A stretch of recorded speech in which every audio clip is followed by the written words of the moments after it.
અલ્પેશ ઠાકોર ક્ષત્રિય સમાજ, ગુજરાત ક્ષત્રિય સમાજના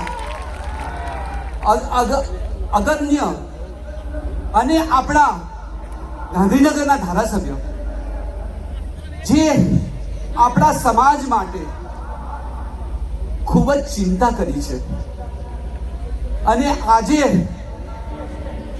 અંધકારમાંથી આપણે પ્રકાશમય થઈ રહ્યા છે. આજે આપણે સાબિત કરી દીધું.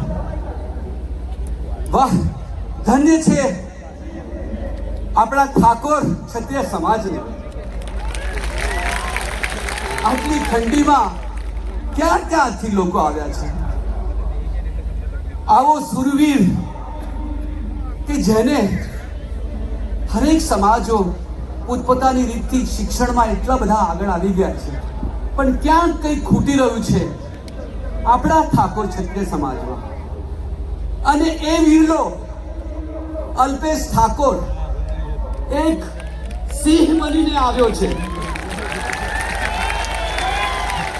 આપણે બધાની ચિંતા કરે છે. આપણે બધા, હું કેટલું ચોપડી ભણેલો હોઈશ, 3-4 ચોપડી. નૃત્યમાં ભલે હું એટલો બધો આગળ હોઈશ, દુઃખ થાય છે મને કે હું એજ્યુકેશનમાં બહુ ઓછો છું, પણ આજે સરસ્વતી ધામ, સરસ્વતી કુટી શિક્ષણ ભવન જે આજે બનવા જઈ રહ્યું છે એ એક આપણા ઇતિહાસમાં લખાશે. એનો શ્રેય આપણે બધા જ મારા સાવજ એવા અલ્પેશ ઠાકોરને આપણે આપી રહ્યા છે. મિત્રો, હું પણ એક નાનકડા ગામ પંચમહાલમાંથી આવેલો આ ભરત બારૈયા. નૃત્યનો બહુ શોખ હતો મને. હું એ વાત આપની સમક્ષ મૂકું અને આજે આટલો મોટો સમાજ મારો ભેગો થયો હોય તો મને ચોક્કસ કહેવાનું મન થાય. હું થોડોક ટાઈમ લઈશ આપણી પાસે, થોડો બસ. પાવાગઢમાં પૂજ્ય નરેન્દ્ર મોદી સાહેબ આવેલા અને મારો નાનકડો કાર્યક્રમ હતો. 7 બેડા લઈને હું ભવાઈ કરતો હતો. વર્ષો પહેલાની હું આ વાત કરું છું.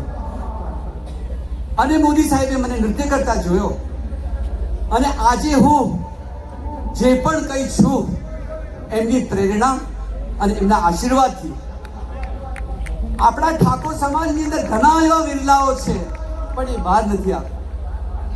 આપણા અમુક એવા ભણતરમાં આપણે પાછળ છે, આપણે મોટિવેશનમાં અમુક.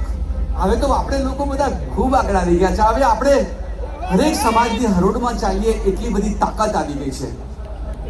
મિત્રો, હું ખાસ આપણા ગુજરાતના મુખ્યમંત્રી ભૂપેન્દ્રભાઈ પટેલ અને ભારતના આપણા પૂજનીય વડાપ્રધાન એવા આપણા નરેન્દ્ર મોદી સાહેબ, ગૃહમંત્રી અમિત શાહ સાહેબનો પણ હું ખૂબ ખૂબ માન, ઇજ્જત અને એમને હું માન આપું છું કે અમારા સમાજની સામે એમને દિલથી જોયું છે. હરેક સમાજની ચિંતા કરે છે. અને આપ જોવો તો ખરા, ગુજરાત આખી દુનિયા ક્યાં પહોંચી વળી ગઈ છે. આભાર આપું છું સમયને. Thank you so much.